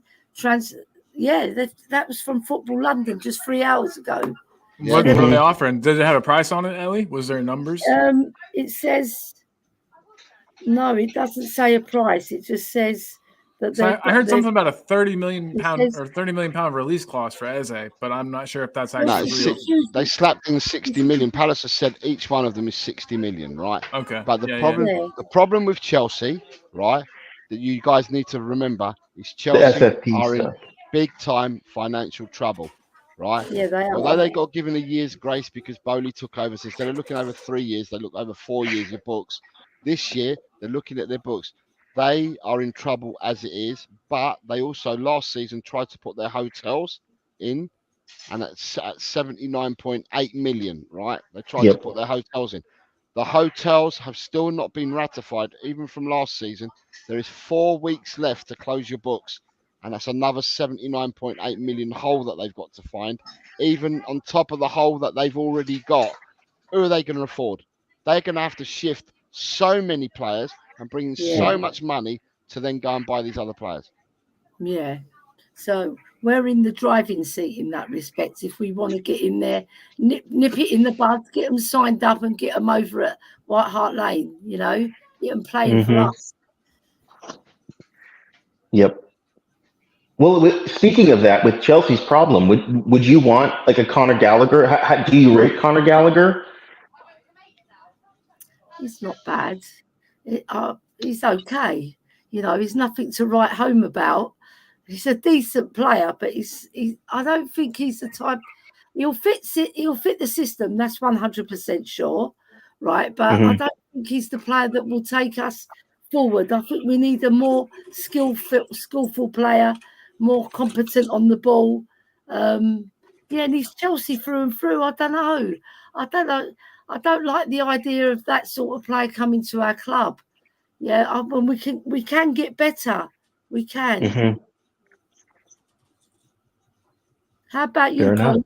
What do you think about Gallagher? I like him. I do. Whenever he was at Palace, I thought he was a lot of fun to watch. I thought that he was doing a really good job there, dictating, play, the speed of the game. He could slow things down when needed. He could, inject some pace. He could play some nice passes. I remember specifically a couple of nice through balls from him. But yeah, I mean, he's a good player. He's an upgrade on some of our players. I don't know if he's any better than Bentancur or but still, depth is something that we need. He's an upgrade in Hojbjerg. He's probably a little bit of. Look, I wouldn't say he's an upgrade on Sarr. He's a similar player box to box, and he's competitive and he's hard working. But I think Sarr's got the edge on him on a little bit of kudos. He can move the ball, and he's got good link up play, and he joins the attack very well. Yeah. I think similar. I think he's too similar to Sarr rather than Hojbjerg, but I think he's an upgrade on Hojbjerg, definitely. He's one of those players that you could stick pretty much anywhere in the midfield, and I see why that's desirable, maybe. But I wish we could get some players that were like a specialist. It seems like we always go for the guys that can play multiple positions, and that's great. That's a wonderful thing. But we saw Eric Dyer looked like he was having a very promising career. And then he decided on a positional change, and it just seems like. I don't know. I'd rather have a player that's kind of a specialist, but maybe I'm alone in that. I don't know. I just think that if you spread your skills too thin, you're decent at everything, but you're not great at anything. And that's not that's kind of how I see Gallagher. He's a good all around player. Are there any qualities he has that are great? I don't think so. No, because he doesn't really assist a lot of goals, and he doesn't score a lot of goals. But he's a hard working player. He's diligent. He'll fit the system because he can move the ball quickly and he moves off the ball very good. But I don't think he's going to be the answer. I think we can get better. Like Kate says, Zubimendi. She's always wanted Zubimendi at our club. Let's see if we can a top six. that caliber of player in, we'll be cooking. Yeah. For sure. So just to catch up with the chat, because we've got a game for everyone as well coming up as well. So I just want to make sure I've got time to get the game in. You've got Steve D says our front line has been an issue all season, yet we're wanting to keep a striker that has never returned more goals than a good midfielder does in his entire career. What are we doing here? Auto Snipe says the main problem I've noticed this season is the defence. While the defence is fine, but individually it's bad compared to others. The only thing saving us is that it's unified and covers problems by more defenders. AJ is saying, how are Chelsea going to buy them given their financial show that they are currently in the middle of? Well, Norman Lamont has joined us. Good morning, Norman. It's good after. It says good morning all from the south coast of New South Wales. It's 2:30 in the morning here. Wow. Oh my God. Palio125 says FFP will do Chavskis. We've got Nick. Good afternoon. Oh, sorry. Good morning to you, Nick. It's my afternoon. Your good morning to Nick. He's saying hello to everyone. Big up, dog. Good to see you. Yeah, Dragons D Nut says Gallagher turned us down apparently. Stuff him. Who cares? That's what Twitter is saying. Just to go last Spurs says Gallagher is better than what we have, but I would much rather get Eze. Yeah. AJ says Gallagher, no, definitely not. I'd rather have both Eze and Elise then we can sell the Celso, Skip and Højbjerg. Yeah. Steve D says Gallagher was arguably their second best player last year. Of course, he's good enough. They were in the top form for the last half of the season. Ronnie is going to 6 players, says he's once and that they are gettable are Gallagher, Paulinho, Eze, Rafinha, Jimenez, and Grissery. Jesus, that would be a hell of a window, Ronnie. I hope so, man. And then Norman Lamont says he'd prefer Onana. Gallagher does not want to come. Every time I hear Onana, I think of that keeper from Ajax, but obviously it's not him. And AJ Manchester United, yeah. AJ saying, players I'd like to see us move for are Gerakis, Openda, Boniface, Jimenez, Eze, Elise, Solanke, Grissery, Isaac, Evanilson, and Kola Mwani. Mwani's a good player. That's a good shot. Right. Did I star one before? Right. I've starred one, Graham, and what I'm going to do is I'll start your question and answer your question after we've played the game. So what we're going to do is I'm going to ask the chat just to put in one name only. I don't want two. I just want one name, right? So there's currently 43 people in here watching, apparently. 46 likes. So we need another 4 likes to hit 50. Come on, everybody. I want to know from people in the chat who your player of the season has been at Tottenham. So that's what I want you to do in the chat. Give us your player of the season for Tottenham. Absolutely. And then we'll play a game. And then Niall Kane's just joined us. Says big up, guys. There's Niall. The man from Montrose. Says like, subscribe, and share. Say his name, Jose. The man from Montrose. Ellie, you say it better than me. So we've got some people. We've got some people commenting and coming in with their players of the season. One person only. I just need one person. One player who's your player of the season for Tottenham. We've got 51 watching now. Hell yeah! Come on, guys. Yeah, Let's get those likes up, everyone. Come on. Yeah, I think it's the T-shirt. Yes. The T-shirts are very good tonight. So at the moment, we've got votes for AJ's gone for Werner. Yes, AJ. Graham's gone VDV. Dragon D's Nuts has gone Romero. Just to go, Love Spurs has gone for Sarr. Audio Artisan has gone for Porro. Talking Beer's gone for VDV. Drula says VDV. Rob Belcher says Romero. Steve D says VDV. We have not had anybody go for the goalkeeper. Yeah, I thought people might have gone for Vicario, but no one has. Whilst we're doing that, we have Ryan G. Not seen you in a few weeks, Ryan. I hope you're well, sir. He says big up Jose, Cole, Ellie, Rakdos, Spurs player of the season. Is Vicario or VDV? We only need one, but you said VDV. My incoming picks are Onana, Sesko, Olmo, Getrida, Due, and Suzuki. thought Suzuki was a motorbike. And Ronnie says Captain Son with his 17 goals and his 10 assists. Yeah, not bad. Faz Radfar, shout. good afternoon, Faz. Faz says Vicario, he's man of the season. Shemtam says Skip. Right. So it's If he fair said to say. Hoybier, then everybody will go into meltdown. Okay, so it's fair to say that we've had quite a few players mentioned. Right. So the game, and I want everyone to participate. As you're aware, I've nicked this from Colin because Colin's now been monetized on his channel. And Go on, because he's been Colin. monetized, Bring in Colin the can't money. play. Colin Bring can't in play the the music and the intro for the game at all and that on his channel. But because I'm not monetized, I can. So what we're going to do is we're going to do a keep, bench and sell special today. Because I asked you the question in the chat, who's the player of the season, right? Now, before anyone answered their questions, we had already gone away and picked our players to put in the keep, bench and sell. So the game today is we're giving you 6 players. And out of them 6 players, you need to keep 2, you can bench 2, and you need to sell 2. Yeah? Okay. So keep 2, bench 2, sell 2. Right. And with that, we're going to go to the 1970s and bring in the intro. It's not my intro, but I can still play it where Colin can't, I'm afraid. But Colin, you're looking for a new one, aren't you? Yeah, I actually have a new one. Yeah, I have a new one, but it's not as good. So the original one's much better. So to keep, bench and sell, don't go anywhere. This is the show where you can pick 2, sell 2, bench 2.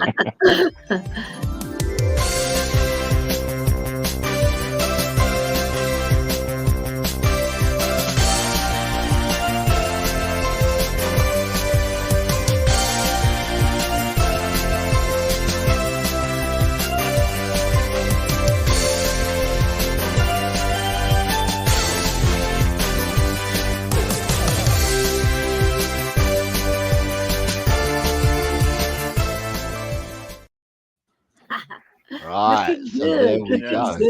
Yes, right, yes. so from this motley crew that we've got, chat, and I will speak to the panel as well, and I'll go around the panel and ask them for their decisions. But we need to keep 2, bench 2, sell 2. This is who we believe the top 6 players of the season were at Tottenham. There we go. You got Mickey van der Ven, Christian Romero, Pat Mate Sarr, Pedro Porro, Heung-min Son, and Vicario. So you need to keep 2, bench 2, and sell 2. So for the chat, I will ask the panel first. Who are you keeping? What 2 players do you want to keep? What 2 players do you want to sell? And what 2 players do you bench? Yeah? Yeah. Right. So what we'll do is, no, that's not the part of it. You can't keep them all, Talking Beer. You need to keep 2, bench 2, sell 2. So Ellie, I'm going to start with ladies first. Do you want to go first? Okay. Yeah, go on then. Yeah. Oh my God. I feel sick doing this. I have to choose, don't I? So I'm going to keep VDV because he's like a speed merchant. He's a fantastic footballer as well. He's brilliant and he scored some fabulous goals. And you know what? I'm going to surprise everybody and keep Porro. Because I love little Porro. Come on, you Spurs. He's like Jimbo. Like, come on, you Spurs. And he's so passionate. And I love the way he plays with all his heart. You need that type of player in your team. Yeah? Right. So I'm going to bench Romero. And I'm going to bench Vicario. And I don't want to sell some, but I have to. Because I think Vicario's had a fabulous season. And I'm going to sell Sarr. And I don't really want to sell him. I feel sick now. He's making me feel sick. I'm going to go and lie down. So to confirm, Ellie, you're keeping what 2 players? I'm keeping VDV and Porro. Okay, I'm going to write this down so I can, because there's 6 on the screen. I need to write this down so I can remember. So, whoops. And I'm benching Romero and Vicario, So and I'm selling VDV Sarr and and Sonny. Pedro Porro is who you're keeping. You're benching. And Sonny's 31 as well, so he has to go eventually. So Who I you might as well benching? get rid of him now. Who you benching? VDV, I'm No, who you benching benching? Romero and Vicario. And you're selling Son and Sarr. Yeah, sorry, sorry, Sonny. Oh my God, it breaks my heart. Alan, over to you. Wow. Okay. Let me start with who I'm selling. I'm selling Sonny and I'm selling Pat Matasar. I actually think we should, personally, I think we should sell Son anyway. I think he's only going to start declining in value. He's already started to decline in value. But he's a player that is over 30, but he's still worth a significant amount to us, and I think to other teams. And I think we need to, as Spurs, they need to get into the habit of selling players even when they're at their high, and not when they've depreciated in value so much that no one else really wants them. That's the problem we have right now. And then we wind up sending them out on loan.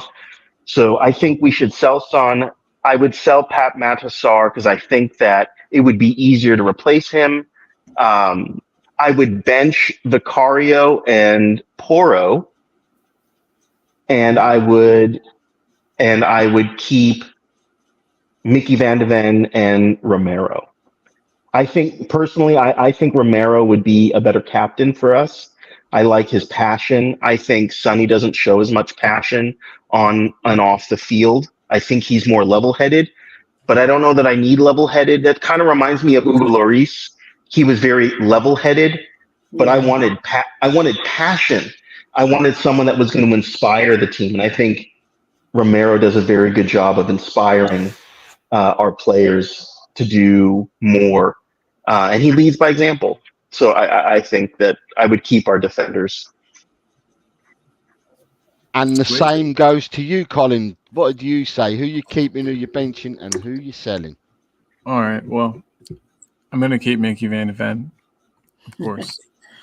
He's young. He's young. He's already one of the best defenders in the league. Just going to get better. And I'll also keep Big Vic.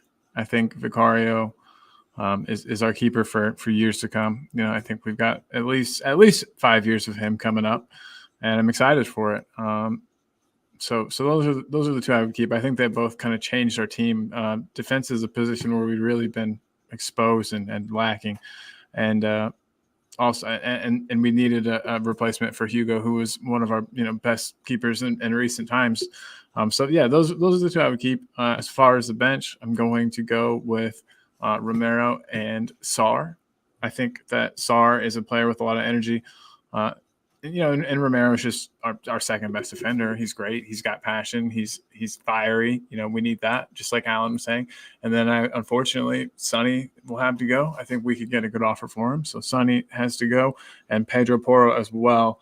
I know that leaves us weak in the right back position, but rumor has it we're looking at Kyle Walker-Peters. So maybe he could do the job. No, but that's who I pick, and that's incredibly hard. And on another day, my answers might be different, even because I love all these players so much. But did you get those, Jose? Yeah, I've written them all down. But sorry, Sweet. can you just take the chat a second because the people are going mad in my house. Yeah, of course. you can't control them, Jose. Yeah, let's see what everybody has to say. Kate is saying that she's keeping Van de Ven and Son, benching Vicario and Sarr, and selling Romero and Porro. I don't know how many sell Romeros we're going to see. That might be a rare one. Kate, good answers there. I think Mia's going to be after her. Who do we got next? Dragon is saying, Shemtan's joke, where's the dynamic duo Hobie and Skip? Stop it. Dragon saying, Shemtan's saying, keep calling, bench Mr. Madness, sell Jose, and let Ellie take over the channel. Shemtan, Why you not? are a wild man. Come Yeah. on. Hey, she would I do a think great he job. might be my PR man. He's mine too. He bigs me up all the time. I can't get enough, man. It's good for my confidence. Yeah. Dragon, these nuts. Best name on the channel says keep VDV and Romero, bench Vic and Sar, sell Sun and Poro. So we're selling the same too, Dragon and I. Yeah. But he is keeping Romero, whereas I am keeping Vic. Those are some good answers. That's a good one. Drula, bloody hell, Jose. Yeah, he You know he what got I mean? us. You should go to the Grant- doghouse. Graham says, no way. He can't even do it. Faz, though, is keeping VDV and Vicario. Very good answer, Faz. Son and Romero for the bench. And then he says he's selling Sar and Poro. Interesting. I think Sar's got too much to offer. So Ryan G, big up Ryan, keep VDV and Vicario, bench Romero and Son, sell Poro and Sar. Okay. Yeah. There seems to be a little bit of a pattern, but Ronnie says keep Sun VDV, bench Romero and Vicario, and sell Poro and Sar. I see Poro going a lot, and I see VDV staying with almost everybody here. Steve D, keep VDV and Vicario, perfect. Bench Romero and Poro, and sell Sonny and Sar. Yeah. Yeah, man. Audio Artisan, VDV and Poro are being kept. Romero and Sar on the bench, and selling Sun and Vicario. Wait, that's the first Vicario one. Audio, are you okay, buddy? Makes it in Polly. Does anyone know him in real life? And he checks if he hit his head or something. Just kidding, buddy. David Clark from Leicester. What's up, Dave? Says keep VDV, Vicario, bench Romero and Sar, and sell Sun and Poro. That's exactly what I said. Nice job, David. Rob Belcher. Keep VDV and Romero, bench Vicario and Poro, and send Sun and Sar to those lucky spammers. Yeah, no joke. We got to think about how strong of a team we're creating over at East London right now. Graham says, I would have to put the names in a hat and do it that way. Might as well ask how long is a piece of string. Love it. Big up, Graham. AJ, keeping VDV and Vic, benching Poro and Sar, and selling Sun and Romero. Selling Sun and Romero. Wild. I love these wild ones. Talking Bear says he's with Rob. So he's going to copy Rob's, which is keeping VDV, Romero, benching Vicario and Poro, and sending Sar and Sonny away. Shemtan. We've got a lot of good answers, by the way. These have been pretty sick. Shemtan says keeping VDV and Vicario, benching Romero and Poro, and selling Sar and Sun. What do you guys have against Sar, guys? Just kidding. Steve D is saying wise choice, Shemtan. They were in agreement there. I gotta love it. Ed M in the house. And I just want to say, everybody, get your opinions in. This is perfect. This is really fun. Keep Romero and Vicario, says M. Bench Poro and VDV, sell Sar and Sun. Sar has been the sacrificial lamb. I've seen him go a lot of times. Drew La, keep VDV and Romero, bench Vic and Sun, sell Sar and Poro. I want to hear Jose's at the end of this. I don't know if he's going to do it. Talking Beer says he'd sell Sun too, even though he's my favorite player on the team. But his presence in the squad is more than any of us can fathom. Adrian, keep Romero, Vicario, bench VDV and Sun, sell Sar and Poro. Big up, Adrian. Thanks for getting your opinion in there. Kate says, Kyle Walker-Peters, do me a favor. Jordan saying, hey, big up, Jordan. Hey, back. And then Adrian, Kate, don't have a meltdown, LOL. I have to question any opinion that includes Sal Romero. I'm on that same page, Beer Talk, or Talking Beer. You know, what is disrespect to Sun? You saying we're all disrespecting him by wanting to sell him? I can see it, but you know, trying to think with my brain and not my heart. Yeah, He's Polio. Exactly. We do. We've got to be ruthless. Unfortunately, I believe. Yeah. How long feasibly can we keep him? You know what I mean? Are we going to keep him until he's 35? And no. Polio 125. Oh, sorry, I skipped it. And then keep the lot. Sell Levy. Love it. Not the game, but a good option. Emergency podcast incoming. Kate says for the Kyle Walker-Peters. rumors. AJ says he's just spat his coffee everywhere.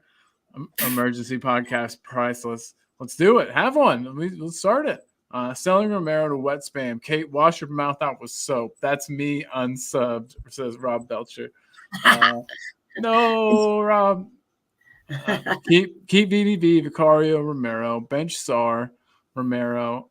Did I see Romero on there twice? I did. In a hype, you can't keep and bench Romero.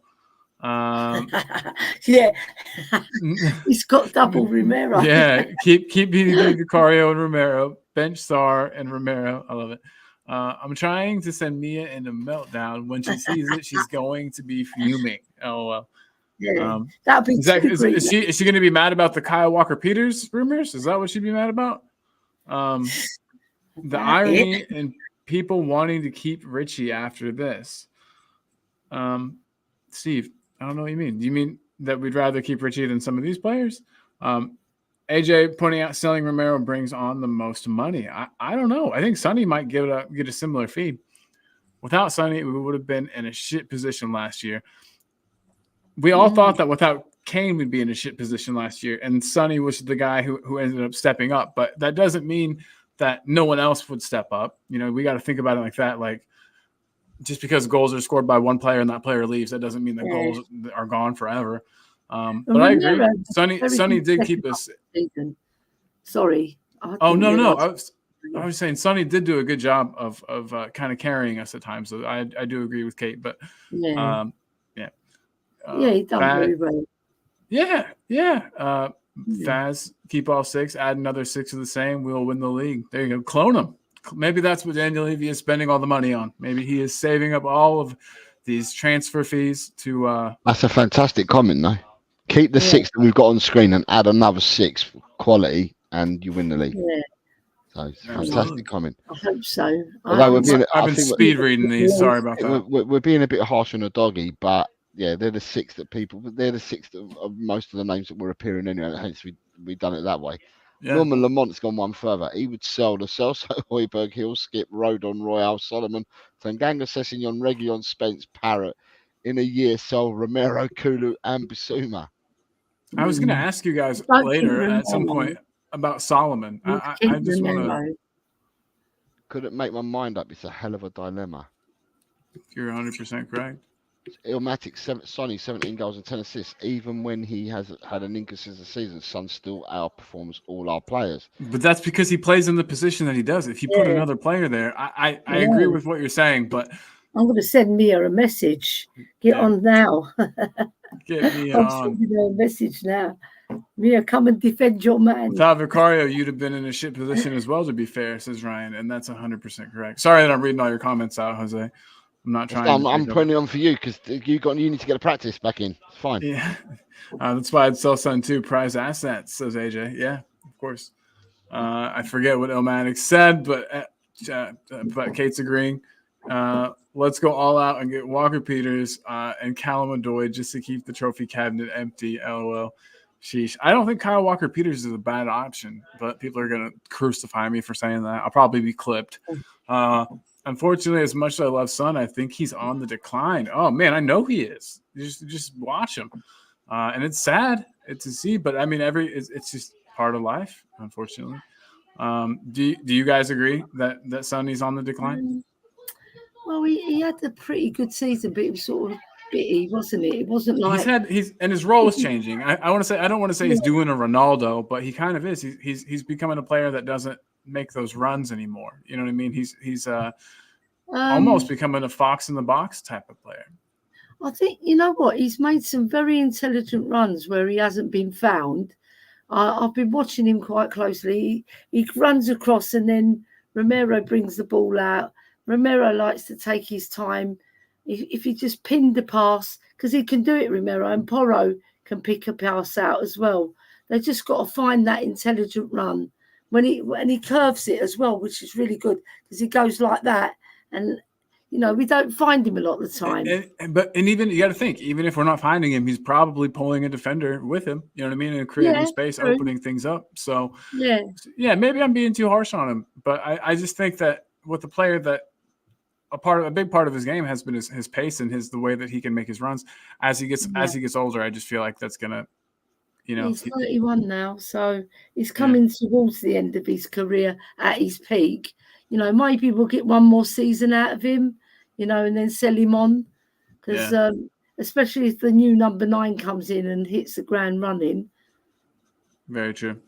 It's sad. It's sad to think about, but find a death job for son, he says Norman. It's going to be a very sad day, isn't it? It is. Yeah. He'll cry. We'll cry. Madison and Eze photo sparks transfer speculation. Adrian says, yeah, absolutely. Where do we put Bergvall? I don't know a thing about this guy. I've heard people say, oh, he plays on the wing. Oh, he plays in midfield. And I honestly don't know. And anything I've seen of the guy has been like a highlight clip. I need to take the time today and watch like a full match where he's played, just to see kind of what he can do, what positions he occupies. Real quick, Jose, do you know anything about Bergvall? What do you want me to tell you?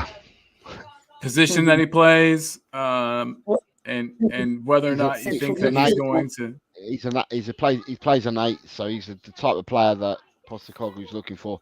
Someone that can link up the play, someone that can get up. He can run anywhere along the midfield, but he's an 8. Yeah, can do a 10 if needed, type deal. Yeah, he can play in the hole as well. Yeah, as a 10.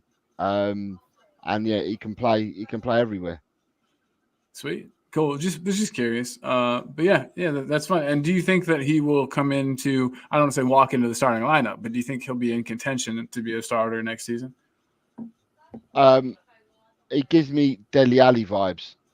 Shit. When we bought Dele Alli, if we're going to think about it, did we think Dele Alli would be a starter?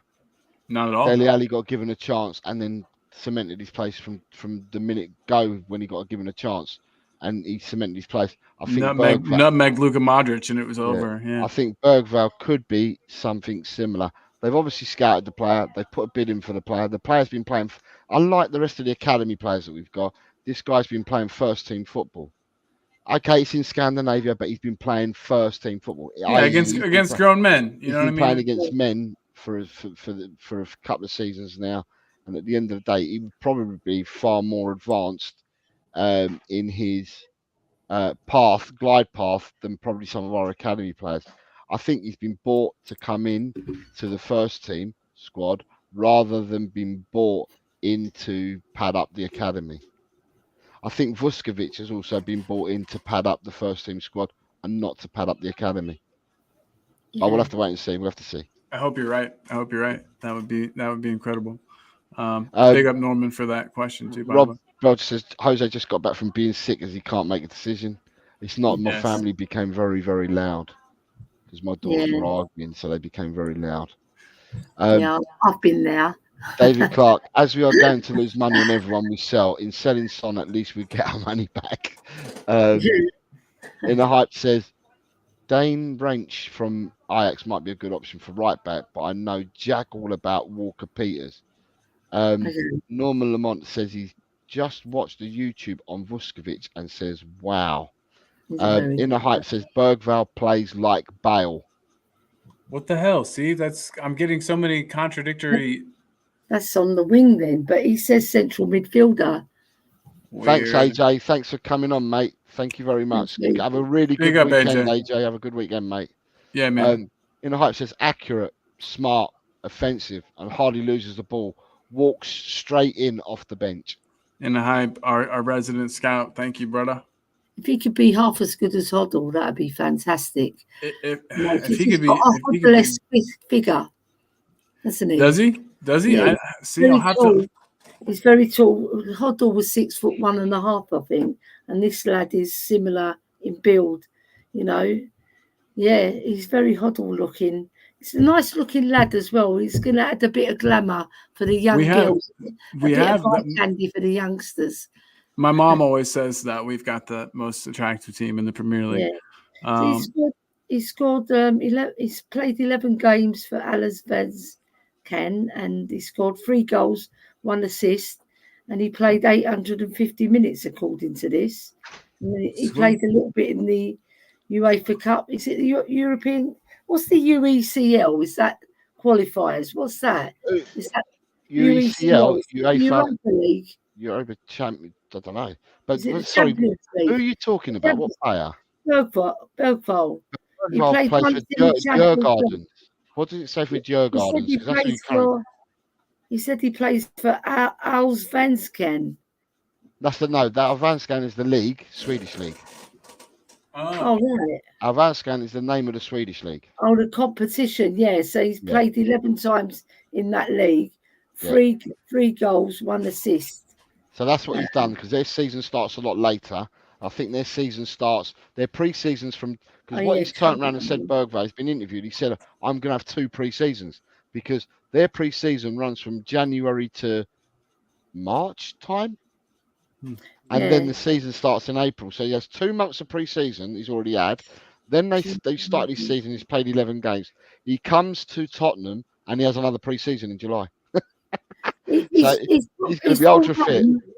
His full name is Lucas Erik Holger Bergvall, central midfielder, Djurgårdens IF. That's his team. That's who he plays for, Djurgårdens. And his last game for them is on Sunday. Yeah. And then he flies to Tottenham, becomes a Tottenham player. And he's only 18. What about maybe a watch along on Talking Ball for that? And then you've got Ilmatic says Sonny told Korean press he will never go to Saudi. He may be open to another Premier club or his old team Leverkusen. Watch Son go to City, have a crazy good season, and our fans will have a meltdown. I'd melt down. Faz Radfar says Sonny will retire with Spurs, a true legend. Ilmatic says I'm Korean American, by the way. Nice man. To know. Nice to know. It's a good mix. Absolutely. Yeah, man. In the Hype says out to in off the wing, breaks through the lines, takes players on. Hell Look who we got in the house. What time is it, David? Did you just wake up, my man? Good to see you, David. Good to see you. It's been a really long time, man. I hope you're doing well. So he's giving you the good day, y'all. Glad to see we aren't raising our hopes up. My hopes are too high, probably. DC says Bergvall plays nothing like Bale. He plays more like the Italian playmaker we were after last season.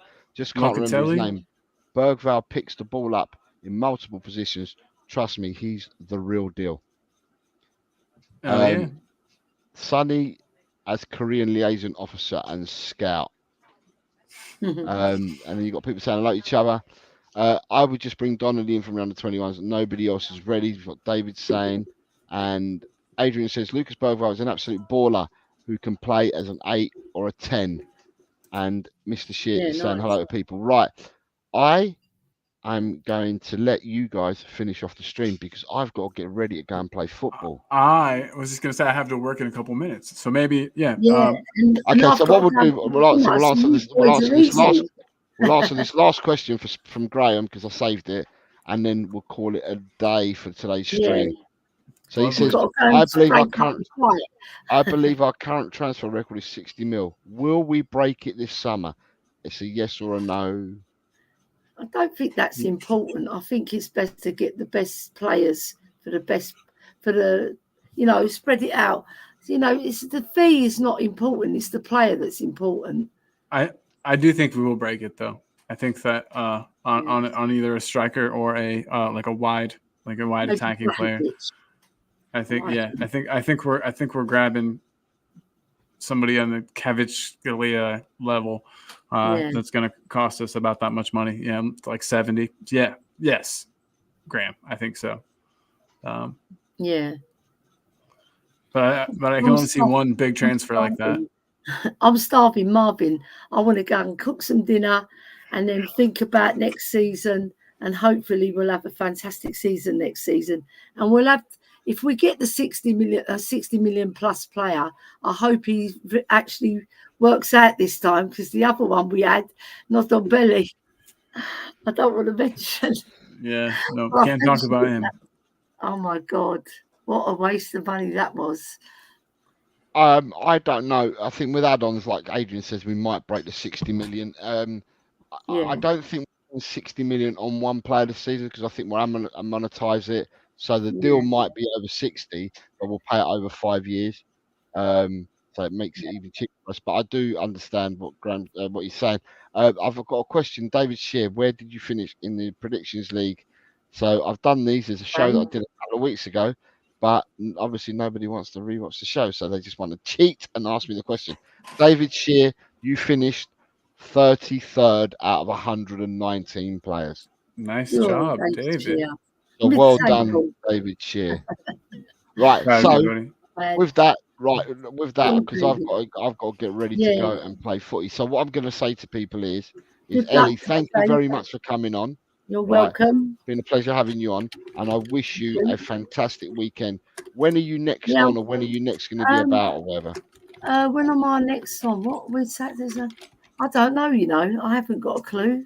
I just haven't got. I know I'm going to do a Wednesday show with Chang, hopefully. Is that going to because it didn't happen this week, so I didn't know what was going on. Now.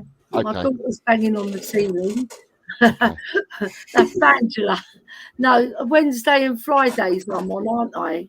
Officially. Okay. But you said I can do shows as and when and fit them in. Yes, you can do them whenever you want. Yeah, I'll do the Wednesday and Friday show, and then I'm on anybody's time from there on. Okay. Yeah. Perfect. Colin, you just got back, so it's a case of people going to have to hit the notification bells for Talk and Ball. I'm getting things planned. I've got some things in the pipeline. I'm coming back hard. This off season time is going to be a good one. Transfer window will be fun. Everybody tune in. There'll be some fun stuff, and I'll always be here, of course, hanging out. For so what there's things that we're doing in the background. I don't mind sharing this. There's things we're doing in the background to try and split out Talk and Ball and LTEL, so they can be seen as their own two entities. Channels. And even though that we'll be helping each other out still, we're going to do it like that so we can be seen as different entities, as Colin eloquently puts it. I was looking for finer words, but Colin's being professional. But listen, to everyone that's still watching in the chat, I'm going to wish you all an absolutely great weekend. For those of you that are going to be bothered to watch the football tomorrow night, I hope it's a good game and that we all enjoy it, the European Champions League final. And may the best team win, which will probably be Madrid getting their 14th or 15th title. Without not wishing ill on Dortmund, but I think Madrid. I'd like to see Jude. I want to see Jude pick up a trophy. He's only 20. I want him to pick up everything. I want him to pick up the European Championships for you guys. I want him to win the World Cup for you guys. I wish he was Spanish. I wish Phil Foden was Spanish. Yeah. And I wish Harry Kane was Spanish. But you don't wish Højbjerg was Spanish. Nah, we'll have to drop him. But yeah, so I'll say I wish everybody a great weekend. All right, and to my panelists and everyone in the chat. I'm going to Hastings on Sunday. Is there a marathon or anything happening then down there or not? No, I'm just going to Hastings. Yeah, but normally when they got things going on, it makes the traffic horrendous down there. Yeah, true, but I think I don't know because I don't live in Hastings, so I don't know whether they've got anything going on this week. But can I add? Look, go on. I just want to add my normal. Everybody like to add on to what Jose said. Have a great day. Be good to yourself because people are too hard on themselves. Please be nice and good to yourself, and be good to those around you, and good things will come your way. Angela.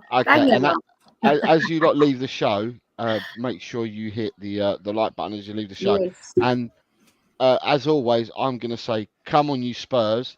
And in Ange, I definitely trust. Go on, Ange, Postecoglou. Big up. Come on, Ange.